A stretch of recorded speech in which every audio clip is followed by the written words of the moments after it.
ഒരു ഭാര്യയും ഭർത്താവും ഒരു ദിവസം എൻ്റെ അരികിലേക്ക് വന്നു. എന്നിട്ട് ഭാര്യ സംസാരിക്കുകയാണ്, ബ്രദർ, ഈ ദുഷ്ടനുമായിട്ട് എനിക്ക് കുടുംബജീവിതം നയിക്കാൻ കഴിയില്ല. ഇയാളൊരു മഹാദുഷ്ടനാണ്, എൻ്റെ ജീവിതം നരകതുല്യമാക്കി മാറ്റുകയാണ് ചെയ്യുന്നത്.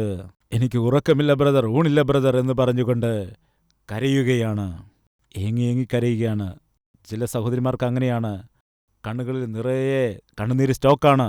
ഇങ്ങനെ കരഞ്ഞുകൊണ്ട് മറ്റുള്ളവരെ പറ്റിക്കും. സത്യമാണെന്ന് എല്ലാവരും വിചാരിക്കും. അവരുടെ കരച്ചിൽ കണ്ടപ്പോൾ എനിക്ക് മനസ്സിലായി ഈ ഭർത്താവ് ഒരു ദുഷ്ടനാണെന്ന്. ഞാൻ ചോദിച്ചു, നോക്കൂ, ആ സഹോദരി എത്രത്തോളം വിഷമത്തോടാണ് കരയുന്നത്, എത്ര സങ്കടമുണ്ടായിട്ടാണ് കരയുന്നത്. ഇപ്പോൾ വീട്ടിൽ ചെല്ലുകയാണെങ്കിൽ ഇവളുടെ അവസ്ഥ ഇനിയും ദയനീയമാകുമല്ലോ. എന്താണ് നിങ്ങൾ ഈ ചെയ്യുന്നത്? എന്തുകൊണ്ടാണ് നിങ്ങളുടെ ഭാര്യയെ വിഷമിപ്പിക്കുന്നത്? അവൾക്ക് ഊണില്ല, ഉറക്കമില്ലെന്ന് പറയുന്നു. എന്താണ് ഈ കാണിക്കുന്നത്? അപ്പോൾ അദ്ദേഹം പറയുകയാണ്, ബ്രദർ, ഞാനെന്തിനാണ് എന്നെക്കുറിച്ച് ഇങ്ങനെ പറയുന്നത്? അവളോട് തന്നെ പറയാൻ പറയൂ. എൻ്റെ സ്വഭാവം, ഞാൻ എങ്ങനെയുള്ളവനാണെന്ന് അവളോട് തന്നെ പറയാൻ പറയൂ. നോക്കൂ ബ്രദർ, എന്താണ്, എത്ര ധൈര്യമാണെന്ന് നോക്കൂ. അയാൾ ഒരു വാക്കുപോലും പറയാതെ മൊത്തം എന്നെക്കൊണ്ട് തന്നെ സംസാരിപ്പിക്കാനാണ് നോക്കുന്നത്. നോക്കൂ. ശരി സഹോദരി, പറയൂ, എന്താണ് നിന്റെ ഭർത്താവിനെക്കുറിച്ചുള്ളതായ പരാതി? അയാൾ ഒരു വഞ്ചകനാണോ, ദുഷ്ടനാണോ? എന്താണ് അയാൾ ചെയ്യുന്നത്? എന്താണെന്ന് പറയൂ. എന്താണ് ബ്രദർ പറയേണ്ടത്? ഓഫീസിൽ നിന്ന് വീടിൻ്റെ വാതിൽക്ക് വരെ ഫോണിൽ സംസാരിച്ചുകൊണ്ട് വരും. വാതിലിൻ്റെ അരികിൽ വരുമ്പോൾ ഫോൺ കട്ട് ചെയ്യും. അതുകൊണ്ട് ബ്രദർ, എന്താണ് നിങ്ങളും അങ്ങനെ പറയാം? നിങ്ങൾക്കും അത്രയ്ക്ക് അറിവില്ലേ? ജോലിക്ക് ചെന്നാൽ എപ്പോഴും ഫോണിൽ സംസാരിക്കുകയാണ്. ഞാൻ എപ്പോൾ വിളിച്ചാലും അയാളുടെ ഫോൺ വെയിറ്റിംഗിലാണ്. എന്നാൽ വീട്ടിൽ വന്നതിന് ശേഷം ഒന്നും അറിയാത്തതുപോലെ, വളരെ ശുദ്ധനായ വ്യക്തിയെപ്പോലെ ഫോണിൽ സംസാരിക്കാതിരിക്കും. ശരി സഹോദരി, പിന്നെന്തൊക്കെയാണ്? വീണ്ടും വീട്ടിൽ നിന്ന് ഇറങ്ങും. ഗേറ്റ് കടന്നാൽ ഉടൻ തന്നെ ഫോണെടുത്ത് സംസാരിക്കാൻ തുടങ്ങും. പിന്നെ എപ്പോഴും ഫോണിൽ തന്നെയാണ്. ഏതവളോടാണ് സംസാരിക്കുന്നത്, എത്ര പേരോടാണ് സംസാരിക്കുന്നത്, എനിക്ക് അറിയാൻ കഴിയുന്നില്ല. ഇതെല്ലാം ആലോചിച്ച് എനിക്ക് ടെൻഷൻ കയറുകയാണ്. നിങ്ങൾക്ക് ടെൻഷനില്ലേ? അത്രയുള്ള സഹോദരി, അതെന്താണ് ബ്രദർ അത്ര സിമ്പിളായിട്ട് നിങ്ങൾ സംസാരിക്കുന്നത്? ഇനി മറ്റൊരു കാര്യം ഞാൻ പറയാം. എൻ്റെ ഭർത്താവ് എപ്പോഴാണോ വീടിന് വെളിയിലേക്ക് വരുന്നത്, അതേ സമയത്ത് തന്നെ അയൽപക്കത്തുള്ളതായ ആ സ്ത്രീയും വെളിയിലേക്ക് വരും. അവൾക്കും എൻ്റെ ഭർത്താവും തമ്മിൽ ഒരു ലിങ്കുമില്ല എങ്കിൽ എന്തിനാണ് അവൾ സമയത്ത് തന്നെ വെളിയിലേക്ക് വരുന്നത്? അതേ സമയത്ത് തന്നെ വരും ബ്രദർ. ഇനി വിചിത്രമായൊരു കാര്യം ഞാൻ പറയാം ബ്രദർ. എൻ്റെ ഭർത്താവിന് അവൾ ഫോൺ ചെയ്യും. എൻ്റെ മുൻപ് വെച്ച് സംസാരിക്കുന്ന ഇഷ്ടമല്ലാത്തതുകൊണ്ട് ഭർത്താവ് വെളിയിൽ ചെന്ന് വിളിക്കുമ്പോൾ അവൾ ഫോൺ എടുക്കാനിടയാകും. ഉടനെ തന്നെ അവൾ ഫോൺ എടുത്ത് സംസാരിച്ചു. ഇതെന്താണെന്ന് അറിയാമല്ലെന്ന് വിചാരിച്ച് ജനലിൽ കൂടി നോക്കുമ്പോൾ ഉടനെ തന്നെ അവൾ ഫോൺ കട്ട് ചെയ്തു. എൻ്റെ ഭർത്താവും ഫോൺ കട്ട് ചെയ്തു. ഇതിനേക്കാൾ വലിയ തെളിവ് എന്താണ് വേണ്ടത്? സഹോദരി, ഇനിയും എന്തെങ്കിലും കാര്യങ്ങൾ പറയുവാനായിട്ട് ഉണ്ടോ? എന്താണ് ബ്രദർ ഇങ്ങനെ പറയുന്നത്? ഇതിനേക്കാൾ വലിയ പ്രൂഫ് എന്താണ് ഇനിയും വേണ്ടത്? ഇതിനപ്പുറം എന്ത് തെളിവാണ് വേണ്ടത്? എന്തിനാണ്? ഇത്ര ദുഷിച്ചതായ ഒരു സ്ത്രീ ഈ ഭൂമിയിൽ വേറാരുമില്ല എന്ന് പറയുന്നതിനായിട്ട് പ്രൂഫ് എന്തെങ്കിലും വേണോ? ഞാൻ ചോദിച്ചു, നിങ്ങളുടെ ഭർത്താവ് അയൽപക്കത്തുള്ള സ്ത്രീയെ നോക്കുകയാകട്ടെ, ചിരിക്കുകയാകട്ടെ ചെയ്യുന്നത് എപ്പോഴെങ്കിലും കണ്ടിട്ടുണ്ടോ? അയ്യോ, എൻ്റെ ഭർത്താവ് വളരെ ബുദ്ധിമാനാണ്, ആരും അറിയാതെ എല്ലാം വെളിയിൽ ചെന്നിട്ടാണ് ചെയ്യുന്നത്. എന്തൊരു ബുദ്ധിയാണിതില്ലേ?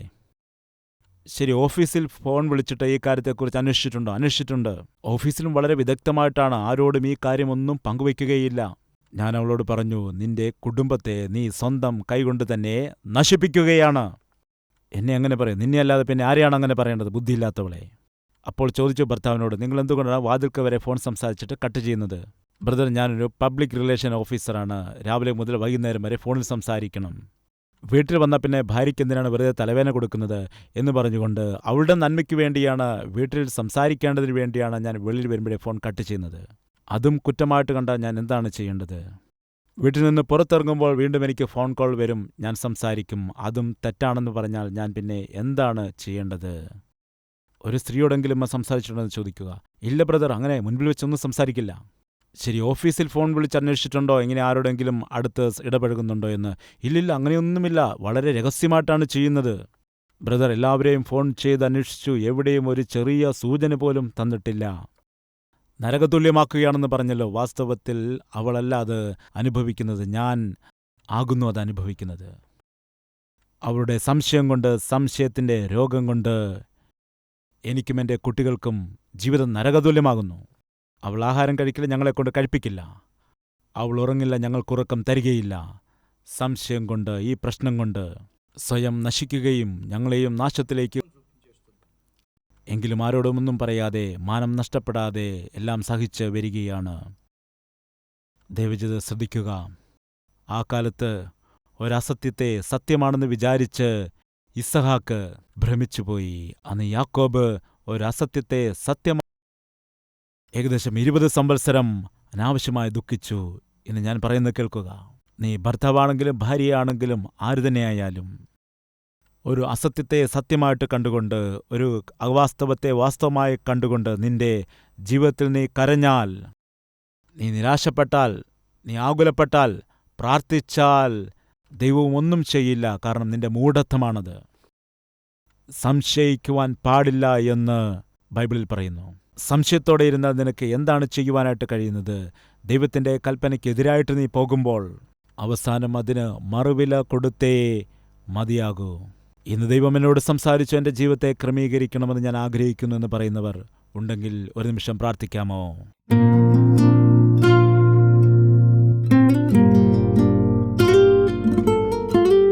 പരിശുദ്ധനായ പിതാവേ, വളരെ ശ്രേഷ്ഠകരമായൊരു സന്ദേശം ഞങ്ങളെ കേൾപ്പിച്ചു തോർത്ത് അങ്ങയെ സ്തുതിക്കുകയും മഹത്വപ്പെടുത്തുകയും ചെയ്യുകയാണ്. ഞങ്ങൾ സ്തോത്രം ചെയ്യുന്നു. ബാല്യത്തിൽ ഭയഭക്തിയുള്ളവരായി, യൗവനത്തിൽ സത്യസന്ധതയുള്ളവനായി, വിവാഹത്തിൽ വിശുദ്ധിയെ കാത്തുസൂക്ഷിച്ചുകൊണ്ട് പ്രശ്നങ്ങളെ ധൈര്യത്തോടെ നേരിട്ടവനായ ഇസഹാക്ക് അതിനുശേഷം താൻ വാർദ്ധക്യത്തിൽ എത്തിയതായ സമയത്ത് വാഗ്ദത്തത്തിന് എതിരായിട്ട്, വാസ്തവത്തിന് എതിരായിട്ട്, ദൈവത്തിന് എതിരായിട്ട് ജീവിച്ചുകൊണ്ട് ഞങ്ങൾക്കെല്ലാവർക്കും ഒരു മുന്നറിയിപ്പായി തീർന്നു. കർത്താവെ, ഞങ്ങളായിരിക്കുന്നത് ഞങ്ങളുടെ ചുറ്റുപാടുമുള്ളവർക്ക് മാതൃകയായി ജീവിക്കുവാനായിട്ടാണ്, സാക്ഷികളായിട്ട് ജീവിക്കുവാൻ വേണ്ടിയാണ്, അല്ലാതെ മുന്നറിയിപ്പായിട്ട് ജീവിക്കുവാൻ വേണ്ടി അല്ല. ദൈവമേ, കാര്യത്തിൻ്റെ ആരംഭത്തിനേക്കാൾ അവസാനമാണ് നല്ലത്. ഒരുവന്റെ ജനന ദിവസത്തേക്കാൾ മരണദിവസമാണ് ഉത്തമം. ഈ സത്യത്തെ ഗ്രഹിച്ചുകൊണ്ട് അന്ത്യശ്വാസം വരെയും കർത്താവെ നിന്റെ ഹിതപ്രകാരം ജീവിക്കാനുള്ള കൃപ ഞങ്ങൾക്ക് തരണമെന്ന് യേശുക്രിസ്തുവിന്റെ നാമത്തിൽ അപേക്ഷിക്കുന്നു പിതാവേ. ആമേൻ.